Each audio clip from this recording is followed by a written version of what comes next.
Ruby Carol Box, who I am. I was raised in Carroll, born in Carroll. I was born in Carroll, and I was born in Pyramid Courts. It was called Pyramid Courts back then, 408 Pyramid Courts. Well, my father, Willie Flowers, well, he worked whenever he could. I mean, he had different jobs. He worked at, when we did have a hotel here in Carroll, we worked there. I guess it was Carroll. You know, it was downtown. Yeah, Carroll Downtown on 8th Street. Yeah, he worked there, and then he worked at, I can't remember the name, but it was right across from the projects. What did they do? I can't remember exactly what, Okay. Don, but I know you know. It was a building over there, and they used to pack. I don't know what that was. They used to have to pack. My mom's name was Willow Flowers. Willow. Yeah, she worked at Burkhardt. I think that they used to work with something dealing with cars. Yeah. Okay, it was 5 of us girls, including myself, 5 girls and 1 boy. The oldest was Gaethel, my sister Gaethel. She lives in Chicago. She turned this past January, 81. She turned 81. I'm 74. Yeah, I said Gaethel Lee. You know, you said the middle name. You must remember some people called it that. Mariba. Reba is, okay, I'm 74. She's 76.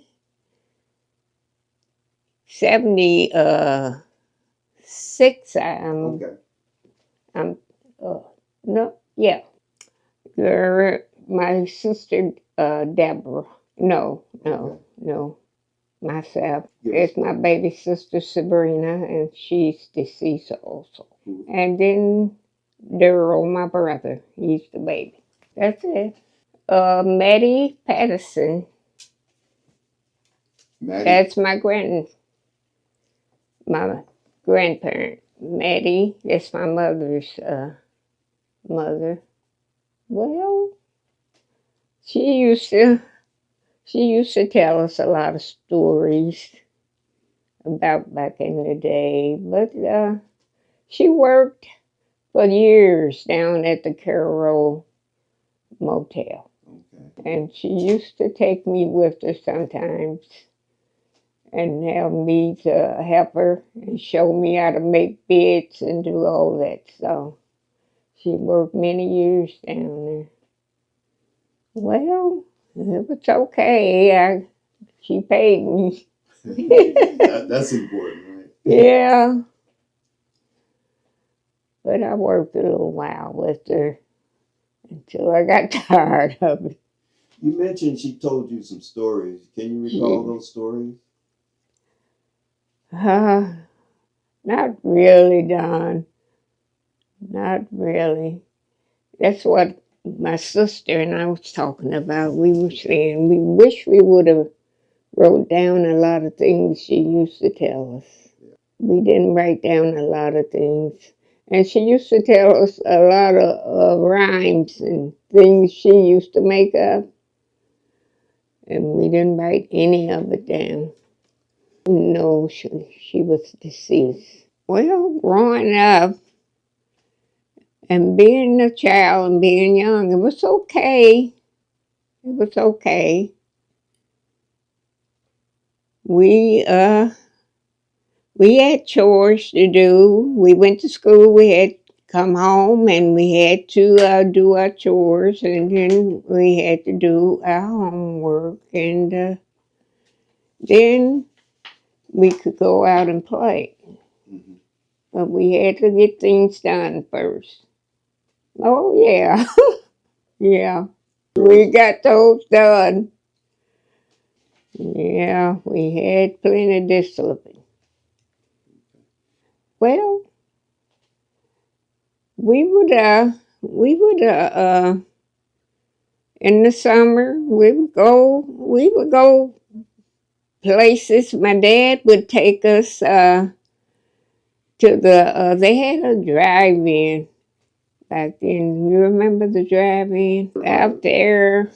Yeah, out that way. Back then they had a drive-in. Sometimes he would take us to see a movie or something. Oh, we always found something to do. You know, a bunch of the kids out there, we played games and we played hopscotch and the girls, and What did you do? well, where you take the chalk and you draw the numbers on the ground on the street, and you have to have your little target and throw in a number, did you? Well, Right. Understand. do you really know what it is, I Don? do. I do. Okay. All right.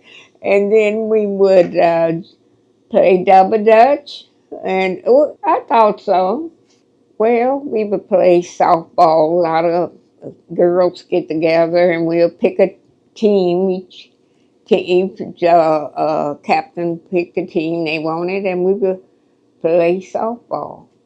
And we had fun doing that, and we had an audience. Quite a few people would watch us. And we had some good ones out there, too. Not to me. Not to me. Yeah. Studying? Yeah. After we did homework now. Yeah. After we did our homework. Well, I like math back then. Mm-hmm. Well, not that I can recall now. I don't know. I can't remember some things. Sure. But I can't remember. Washington grade. Miss Butler. Oh, she was okay. She was okay. Pretty good teacher. Strict teacher. You said she was I sweet? think so. I think so. Miss Watkins. Because she was just real sweet.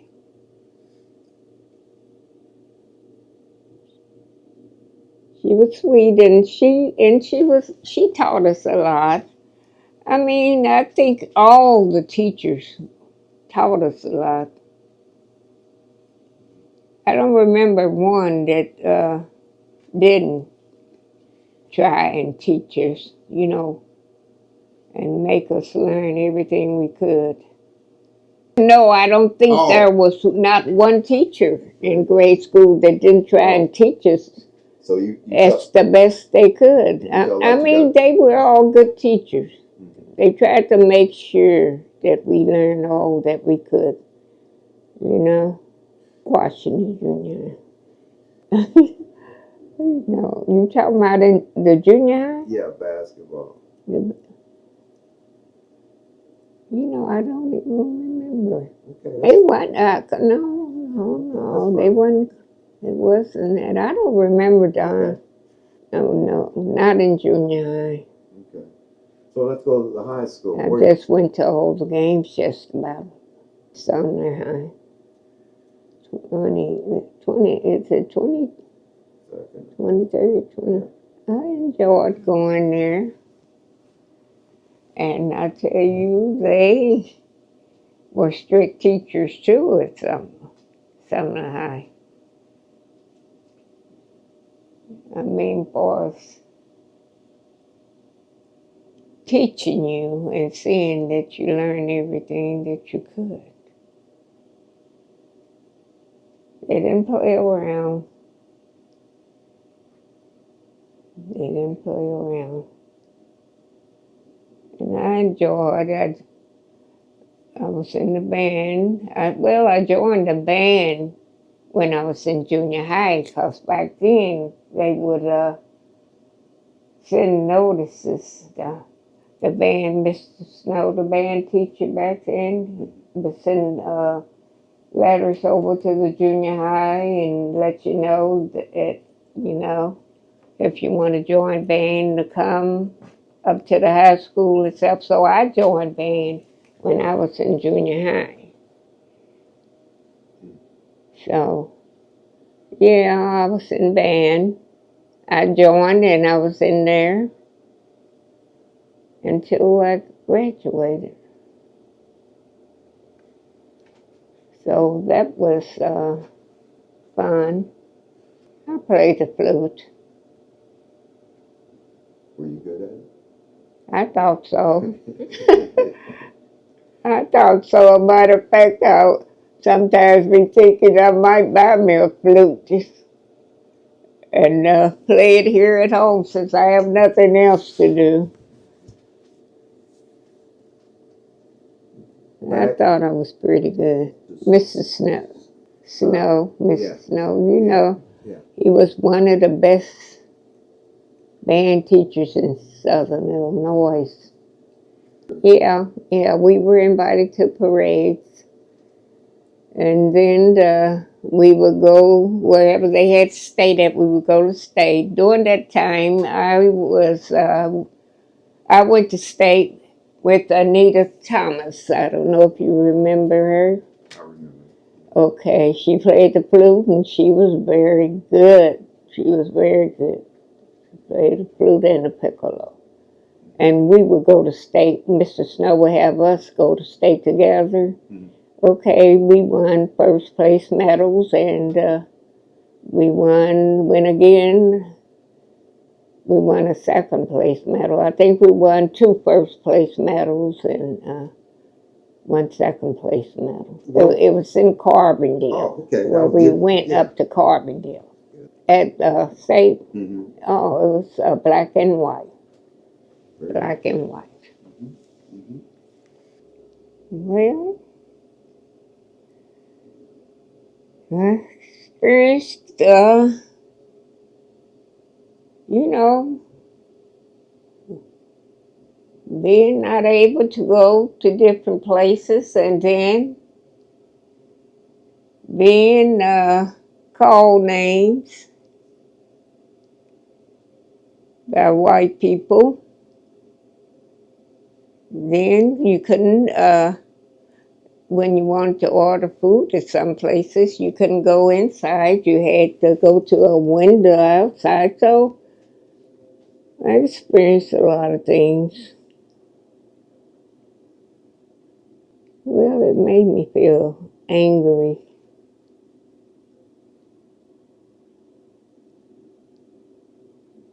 It just angered me. Well, to the point where, you know, I wanted to fight back.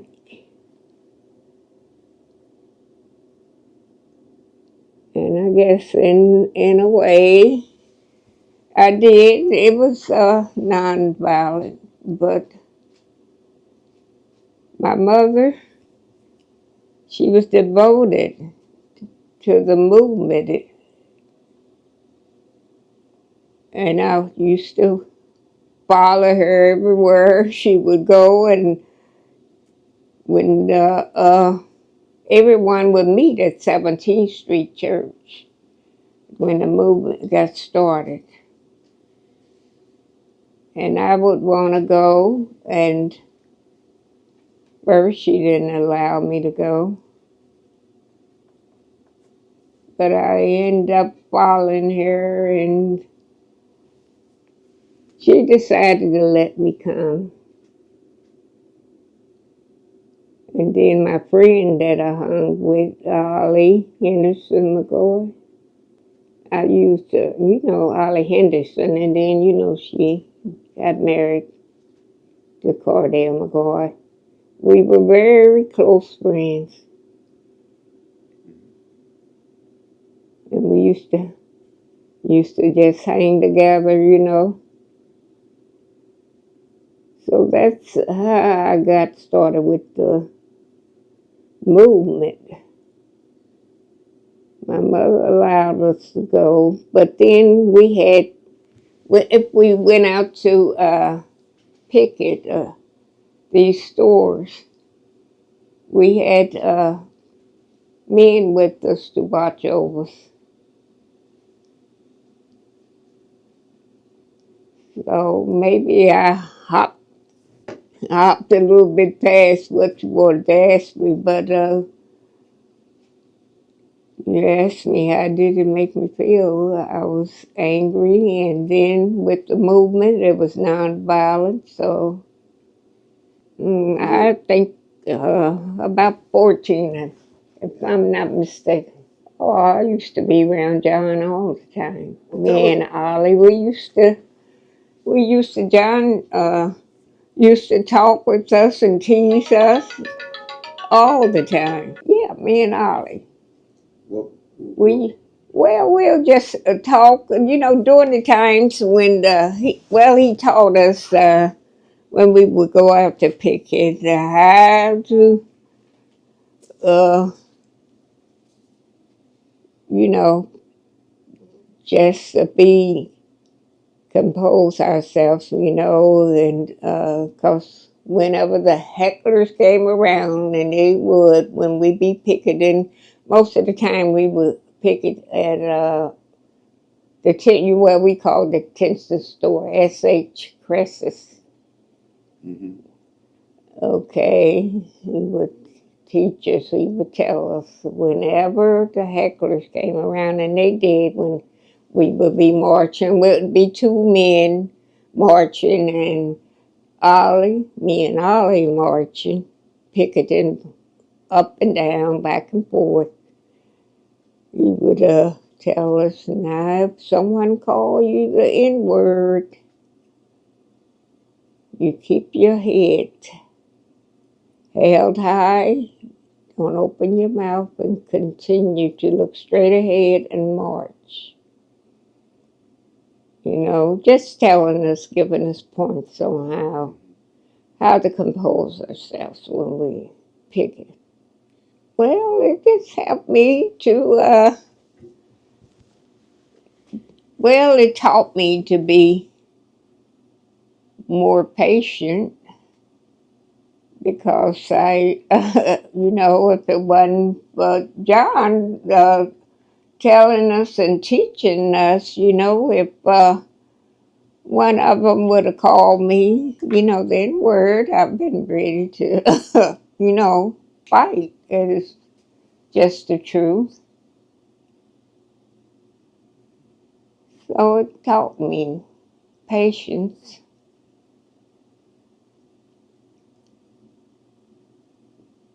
For one.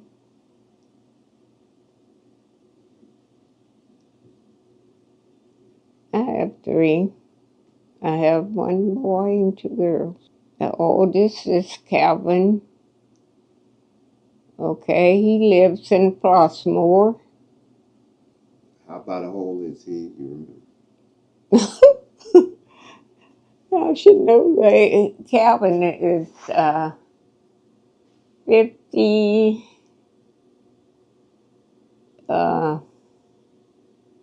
50, wait a minute.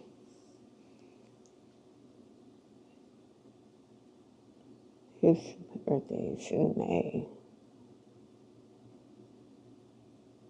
In May he turned 54, if I'm not mistaken. Okay. He works as well. He was a CSI, but then he's doing forensic now. Oh. He was in Chicago, but now he works in Joliet. Okay. He goes to Joliet and work there. Now, Okay, Melanie Fox. Mm-hmm. That's the second one. Now you want to know age. He's 52. Mm-hmm. All right. She lives in Urbandale. Mm-hmm. And she they changed the name of the place out here. She's been working 30 years or 31 out here at on the river. Yeah, out here. They changed their name. I used to know the old name. I used to call it by the old name, but I can't even think of the old name now. And then my baby girl is Christian Box, and she's here in Cairo right now, and she's out of a job right now. She was working for doors, but she's out of a job. Not now. She did have a client, but she doesn't have one now. She's trying to find one. Yeah, you know, she was working for Daphne Hollis. She was working for her, but her grandmother, Mabel, works for her now. Oh, well, I missed I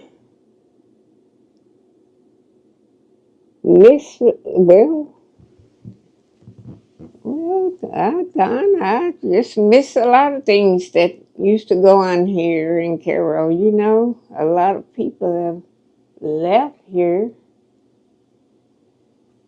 And then when McBride was here, I'm going back now in the day, and when people would come home, a lot of them would come to the projects. They loved coming back to the projects and visiting, you know. Everyone wanted to gather back to the project. We haven't had one in a long time. We need to, but the family, well, our family is not as big as it was. We've lost a lot of family. But what we have left, we do need to have a reunion. I'm just talking about people who moved away years ago, used to come back home, and they'll come straight to the project. And a lot of them would come to my mom and dad's house to visit. And it just was just nice gathering together and enjoying one another, you know. But a lot of them have gone now. I don't. I would like to have one myself. I was going to ask you, where did you see it? It's on the internet. It's on. Have you ever? I'm just wondering. I wonder do Preston Ewan have? He probably does. I'm sure he does. thinking Preston might have plenty of pictures. Yeah, he does. And I was thinking maybe that's where you saw that one with me and John Lewis. I saw it on the computer. Oh, did you? Yeah, but we will get you a copy. I appreciate it if you would. Bring it to you in a frame. Oh, I would love that. Yeah, because I used to tell my children, I said, well, I knew John Lewis. John Lewis used to play and tease us, you know. At first, they didn't believe me. So I said, okay.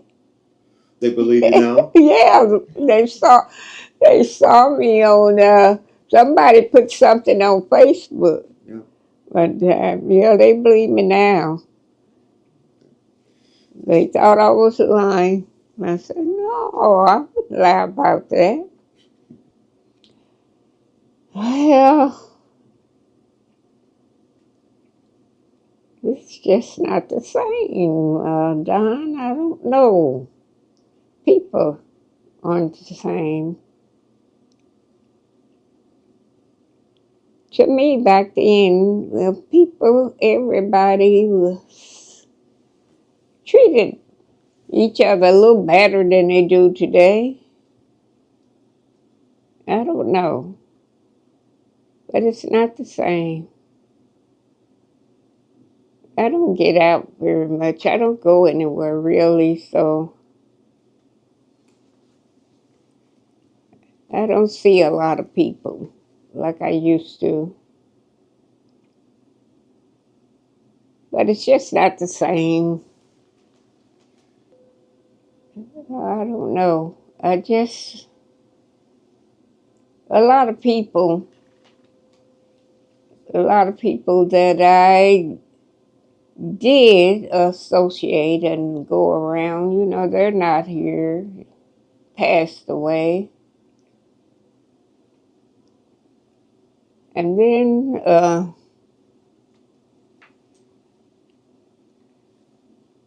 I just, with me, I guess with me not being able to see as well, I just don't like to fool around out there too much. Oh, well, it started when I was 30 years old. I was diagnosed with glaucoma, and when they did catch it, it was in the advanced stage already. And I had a lot of surgeries, and they did everything that they could do, and with each year that passed, it would get a little worse. So I got a little bit, just a little bit vision where I can just stay. I can be on my own here, but I can't make your face out. That's probably a I good wouldn't thing. even. What you say? I wouldn't. Listen, I wouldn't know you. I can't even see her. Mhm. Well, like I said, I can see right now. It's my vision. It sometimes it's really really clouded where I can't see, and sometimes it kind of lightens up. So yeah, I'm used to getting around in here, and it's small, so I can handle getting around in here. But to just see somebody's face and know who they are, no. I try and learn people by the voice. Yeah, yeah, I know it. But I have to hear it enough now. If I see you again, I might I might say, well, it sounds familiar now, and I have to think on it, Yeah. But that's what I do. Try and learn you by your voice. Mm-hmm. But yeah, I go to the doctor and I go shopping, and that's about it. Mm-hmm. Both my daughters take me. Get up. Listen, I get up at 3 o'clock in the morning now. Then I get up and I clean up. Mm-hmm. I clean my house. My my caretakers they get on me to say, I'm supposed to do that by the time they get here, the house is clean. Like I got up this morning and I cleaned up. I knew. And then now I cook some things in the microwave, things like that, and I can buy food like in the bag, what you just put in the skillet and let it be pre-cooked just about, stuff like that. But like frying chicken and stuff, I don't fool with that. You mentioned you get up at 3 every day. In the morning, In yeah. the morning. Why 3? What's so special about 3? Well, nothing special, but I get up and I do my study, Bible study. Then I watch a few things that come on early in the morning. And then my study comes on at 4 o'clock. But I get up at 3, come in here, make me a cup of coffee. I drink 1 cup of coffee a day. I got a routine. I just do it. Come in, make a cup of coffee, go back and sit and watch, what is that, Bill? Extra come on at 3 in the morning, so I watch that. And and this TMZ stuff, I'll listen to that, see what's going on with that. And then at 4 o'clock, I do my study come on with Shepherd's Chapel. I like to watch that because they read the Bible chapter by chapter and verse by verse, and then they explain it to you, you know. So then at 5, I watch Dr. Quinn, Medicine Woman, and then at 6 I turn to 12 and listen to my news. And I done left out, I done left something out. Before then, at 5 I do my praying. I pray. Then at 6 I turn to the news. And that's when the rest of my day starts. 7, you know. I look at that morning show with Gail and all them. I just get this house together, straightened up, cleaned up. And I mop every day. It's just, I do that for exercise too, Don. I can't go out and walk on my own, so I do a lot of things in the house for exercise. It probably is. It probably is, yeah. That's a good lesson, right? It is. I didn't think about that. You're right. Yeah, something I learned from her. Well,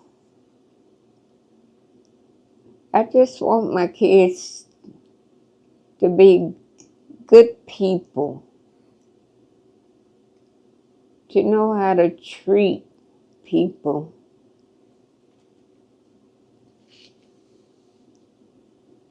Just want to be good people, Don, and have respect for people.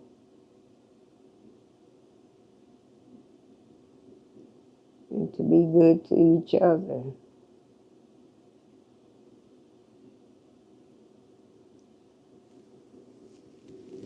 And I try and teach them to save. They always want to run out and buy this and buy that. Me, myself, I save nickels, dime, pennies, and quarters, loose change, whatever. I hope so. I hope so. I hope so. No, I just hope, Carol, well, there's a lot of things that need to be done here. We need more housing for people, more jobs. And we need more places here for people to shop. We need a grocery store that could come here and stay. I just want it to be a better place. I'm hoping, for these things. And we need, I don't know, do we have many policemen here? Well, I'm just hoping and praying that this place be better, and it could be better. Yes, I tried to support them. Mm-hmm. I tried to support them the best I could. I would hear people say, well, they're too high, they're this and that, but they're no higher than the store over there in Mounds. I think they're just as pricey. So they're supposed to reopen? Mm-hmm. Really? Mm-hmm. Good. Does that make you happy? Mm-hmm. Very good. Yes, it really does. I'm glad. Can you Because just, I was sorry when they closed down. Mm-mm. well, take as Don't many, ask me to. well, take No, it, God, take no. as many sentences as you can. Not one, not two. Describe it. What can I say? I don't know what to say, Don.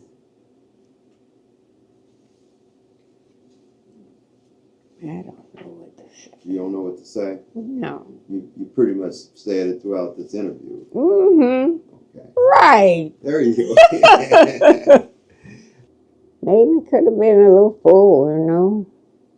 Well, my plans didn't panned out like I thought I was going to go to school. I went, but I didn't get to the place that I wanted to be, so that's that. What place? What place did The you? only father I got was to get a teacher's aid to certificate, and I wanted to do a little more, but I guess that was my fault. Well, I went through a thing with, I found out by my eyes, and just gave up. That was me, I guess. You talked about the Yes, I lessons. did. Yeah. Uh-huh. I worked at Snore's for a while. You know, they had one downtown and uptown. What did they do there? Sewing Did you all sew? and making smocks like. And I don't know what the men done downstairs with the machinery. I don't know, but upstairs the ladies sewed. Well, you know, they had one uptown, M. Snore's, I think. And then they had the one that was downtown. I worked there for a little bit. Then I worked at St. Joseph, What did you do tutoring kids with dyslexia. When they had Dr. Shedd's program, a lot of children around here I know now that I tutored. They're still around and grown now. Well, they couldn't be nothing but grown. But yeah, I tutored those kids, and then I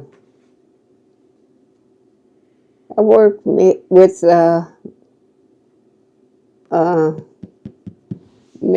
Ruthie Hopkins and all of them, Fred Woods and all them, when they had their office in the back of the old police office upstairs.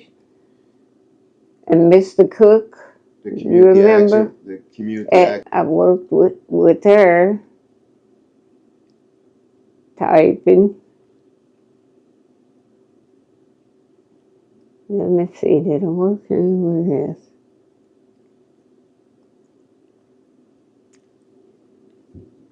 I can't think of nowhere else. Yeah. Well, again, you know, you've lived a full life, and we appreciate it. This has been a wonderful interview. Ruby Curl Flowers Box.